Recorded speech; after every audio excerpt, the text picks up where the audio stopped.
अस्सलाम वालेकुम dear viewers. आज हम डिस्कस करेंगे मैकेनिक्स। तो इससे पहले हम वेक्टर एंड इक्विलिब्रियम का टॉपिक डिटेल में डिस्कस कर चुके हैं। आज हमारा जितना भी टॉपिक होगा, हमारे जितने भी एस्पेक्ट्स होंगे वो मैकेनिक्स के इंट्रोडक्शन के बारे में होंगे। मैकेनिक्स के अंदर हम दो एस्पेक्ट्स डिस्कस कर रहे होंगे। एक तो हमारा फोर्स एंड मोशन के जितने भी टॉपिक्स है, डिस्टेंस एंड डिस्प्लेसमेंट से लेकर प्रोजेक्टाइल तक, ये सब हम डिस्कस करेंगे। उसके अलावा वर्क एंड एनर्जी हम डिस्कस करेंगे। और तीसरा लास्ट हम क्या करेंगे, पावर डिस्कस करेंगे। ये सब मैकेनिक्स के अंदर आएंगे, हम सब मैकेनिक्स के अंदर डिस्कस करेंगे। इसका इंट्रोडक्शन करेंगे। कल हम डिस्टेंस और डिस्प्लेसमेंट को डिटेल में डिस्कस करेंगे। और उसके अलावा जितने भी हमारे पास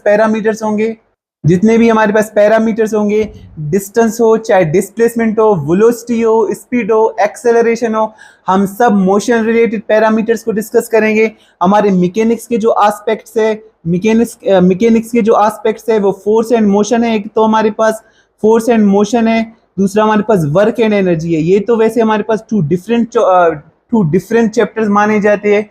कुछ बुक्स में टू डिफरेंट चैप्टर्स दिए गए हैं और कुछ बुक्स में इनको कंबाइनली एक ही चैप्टर दिया गया है। इन दोनों को कंबाइन करके एक ही चैप्टर में पढ़ा जाता है, वो हमारे पास कहलाता है मैकेनिक्स। आज हमारे पास जितने भी टॉपिक्स होंगे, जितने भी हम करेंगे, वो हमारे पास मैकेनिक्स का इंट्रोडक्शन होगा।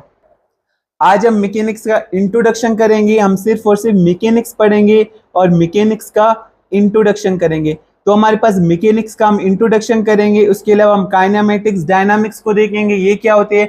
मैकेनिक्स हम कहते हैं स्टडी अबाउट मोशन। मोशन के बारे में स्टडी करने को मैकेनिक्स कहते हैं। मैकेनिक्स में हम कंप्लीटली मोशन डिस्कस करते हैं। इससे पहले हमने मोशन का कभी भी तारुफ नहीं किया, कभी भी इसे इंट्रोड्यूस नहीं किया। वेक्टर एंड इक्विलिब्रियम जो मोस्ट इंपॉर्टेंट टॉपिक है इस चैप्टर को डील करने के लिए, वो हमने डिस्कस कर लिया। मेजरमेंट जो हमारे पास इंपॉर्टेंट टॉपिक, जिसके जितने भी इंपॉर्टेंट टॉपिक से हमने डिस्कस किया, जितने भी टॉपिक से। अब मैकेनिक्स, मैं कहता हूँ तीसरा जो चैप्टर है हमारे पास मैकेनिक्स, ये मोस्ट इंपॉर्टेंट है उन दो चैप्टर से। वो दो चैप्टर्स इंपॉर्टेंट है ताकि हम इसे ही समझ सके। वो दो चैप्टर्स हमने डिस्कस किए ताकि हम मैकेनिक्स को अच्छी तरीके से समझ सके, इसको अच्छी तरीके से हैंडल कर सके। लेकिन हमारे पास जो मोस्ट इंपॉर्टेंट है, उन दोनों से इंपॉर्टेंट है, वो मैकेनिक्स है, क्योंकि क्वेश्चन ज्यादातर इससे अराइज हो रहे होते हैं। तो हमारे पास सबसे पहले हम मैकेनिक्स करते हैं। मैकेनिक्स हमारे पास स्टडी ऑफ मोशन को कहते हैं। स्टडी ऑफ मोशन, मोशन के बारे में, हरकत के बारे में स्टडी करने को क्या कहा जाता है? मैकेनिक्स। हरकत के बारे में स्टडी करने को मैकेनिक्स कहा जाता है। इसके दो ब्रांच है, मैकेनिक्स के दो ब्रांच है और इन दोनों की ब्रांच में से एक का नाम है काइनामेटिक्स। काइनामेटिक्स मैकेनिक्स का वो ब्रांच है जहां पे हम मोशन को जो डिस्कस कर रहे होते हैं, लेकिन फोर्सेस को हम डिस्कस नहीं कर रहे होते। काइनामेटिक्स मैकेनिक्स का वो ब्रांच है जहां पे हम without referring the forces we discuss the motion. तो बगैर फोर्सेस को डिस्कस किए हुए, बगैर फोर्सेस की अगर हम मोशन को डिस्कस करें, ऐसी मोशन को डिस्कस करें जहां पे फोर्सेस का कोई ताल्लुक दूर दूर तक नहीं हो, वो काइनेमेटिक्स कहलाता है। तो क्या है हमारे पास? Study about motion. ये भी हमारे पास ब्रांच है मैकेनिक्स का। एग्जैक्टली इसका मेथड हमारे पास क्या होगा, डेफिनेशन होगा, study about motion without referring the forces. मतलब फोर्सेस को हम रेफर नहीं कर रहे होंगे, फोर्सेस का ऐसी मोशन में दूर दूर तक कोई ताल्लुक नहीं होगा। विदाउट रेफरिंग द फोर्सेस मतलब फोर्सेस को बगैर रिफर किए हुए हम क्या करेंगे, मोशन को डिस्कस करें। ऐसी ब्रांच ऑफ मैकेनिक्स को हम कहेंगे काइनेमेटिक्स। और डायनामिक्स, डायना वर्ड भी मोशन से निकला है कि मतलब जब भी आप डायनामिक्स कहोगे तो डायनामिक्स का मतलब है हरकत, मोशन। और डायनामिक्स मैकेनिक्स का एक ब्रांच है जिसमें हम मोशन को डिस्कस करते हैं विद रेफरिंग द फोर्सेस। मतलब फोर्सेस लेकर हम मोशन डिस्कस करते हैं, यानी ऐसी मोशन डिस्कस करती है जो फोर्सेस काज कर रही होती है, जिस मोशन में फोर्सेस लग रही होती है, ऐसी मोशन को ऐसी ब्रांच ऑफ मैकेनिक्स को डायनामिक्स कहा जाता है। तो डायनामिक्स भी हमारे पास स्टडी ऑफ मोशन होगा, क्योंकि ये मैकेनिक्स का प्योरली एक ब्रांच है। स्टडी ऑफ मोशन, ये मोशन, इसमें भी मोशन को स्टडी किया जाता है विद रेफरिंग द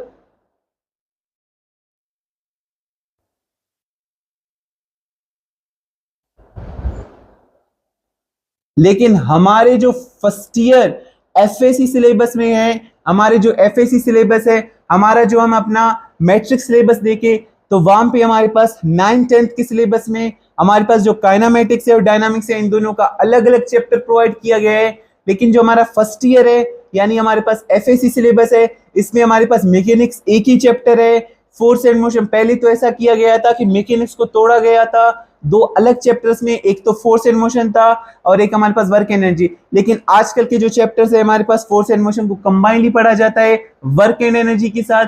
इसे कंप्लीटली एक नाम दिया जाता है इस चैप्टर को, मैकेनिक्स। तो हम जो चैप्टर डिस्कस करेंगे वो मैकेनिक्स, क्योंकि फोर्स एंड मोशन हो या वर्क एंड एनर्जी, ये दोनों मैकेनिक्स में आते हैं। तो हम इन सबको एक ही चैप्टर का नाम देंगे। चैप्टर नंबर 3 में हम फोर्स एंड मोशन की जितने भी एस्पेक्ट्स होंगे, जितने भी टॉपिक्स होंगे, इन सबको डिस्कस करेंगे। इसके साथ हम वर्क और एनर्जी को डिस्कस करेंगे और लास्ट में हम पावर को भी डिस्कस कर रहे होंगे और हम कंजर्वेशन ऑफ एनर्जी डिस्कस करेंगे। हम डिफरेंट क्वेश्चन अराइज हो रहे हैं वर्क एंड एनर्जी, वो डिस्कस करेंगे।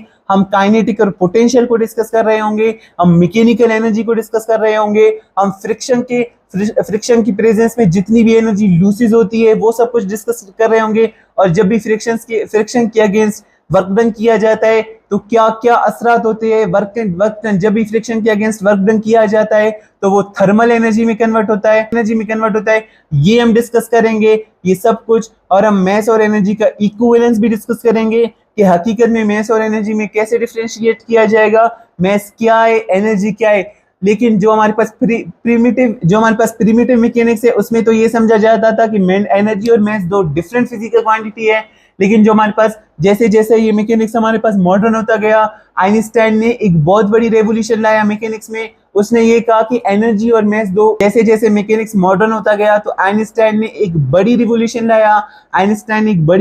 लाया किसमें, मैकेनिक्स में। उसने ये कहा कि मैस और एनर्जी कोई दो डिफरेंट फिजिकल क्वांटिटीज नहीं है, ये दोनों सेम फिजिकल क्वांटिटीज है। मैस और एनर्जी में कभी भी डिफरेंशिएशन नहीं किया जा सकता। मैस और एनर्जी दोनों सेम फिजिकल क्वांटिटीज है, इनमें डिफरेंशिएशन नहीं किया जा सकता। जो मैस है वो एनर्जी है, जो एनर्जी है वो मैस है। और इसको उसने क्या किया, एक इक्वेशन के फॉर्म में लिखा और उसने एक इक्वेशन ड्राइव किया। आइंस्टाइन ने एक इक्वेशन दिया। आइंस्टाइन ने ये कहा कि जो हमारे पास m है वो E/c² के बराबर है, E/c² के बराबर है। आइंस्टाइन ने ये इक्वेशन कहा कि मैस और एनर्जी की रिलेशन को बयान करने के लिए, मैस और एनर्जी की रिलेशन को देने के लिए आइंस्टाइन ने एक इक्वेशन दिया जिसे कहते हैं m = E/c²। आइंस्टाइन ने ये इक्वेशन दिया और इसी को मैस और एनर्जी की इक्विवेलेंस कहा जाता है। लेकिन दूसरे साइंटिस्ट ने आके इसको चेंज कर लिया। उसने ये कहा, दूसरे साइंटिस्ट जब आए उन लोगों ने ये कहा कि अगर m = EC² तो इसी को हम लिख सकते हैं E = mc², इसी को हम लिख सकते हैं ना, E = mc²। तो आजकल जो जाना जाता है, जो मशहूर फार्मूला आइंस्टाइन का, वो E = mc²। इसे कहा जाता है एनर्जी और मैस की इक्विवेलेंस। इसी फार्मूला को पढ़ा जाता है एनर्जी और मैस की इक्विवेलेंस। तो ये हमारे पास मैकेनिक्स का एक इंट्रोडक्शन था। आगे हम motion related physical quantities discuss करेंगे, हम मोशन को डिस्कस करेंगे, हम रेस्ट को डिस्कस करेंगे, हम डिस्टेंस को डिस्कस करेंगे। ये सब हमारे पास आगे वाले टॉपिक्स में आएंगे इंशाल्लाह ताला। आज के लिए इतना ही। आज मैकेनिक्स का इंट्रोडक्शन था। आप लोगों को मैकेनिक्स आना चाहिए और आप लोगों को मैकेनिक्स के अंदर क्या क्या चीजें आती है, फोर्स एंड मोशन की जितने भी टॉपिक्स है, वर्क एंड एनर्जी के जितने भी टॉपिक्स है, ये सब मैकेनिक्स की पार्ट है। आप लोगों को मैकेनिक्स की काइनेमेटिक्स वाला ब्रांच आना चाहिए, डायनामिक्स, इनके सिर्फ आप लोगों को डेफिनेशन आना चाहिए। आगे मैं आप लोगों को हर टॉपिक को क्लियरली समझाऊंगा, आप लोगों को सब कुछ आने लगेंगे। आप लोग मैकेनिक्स में जितने भी आप लोग वीक हो वो सब आप लोगों का ठीक होगा। मेरे साथ रहिए, ठीक।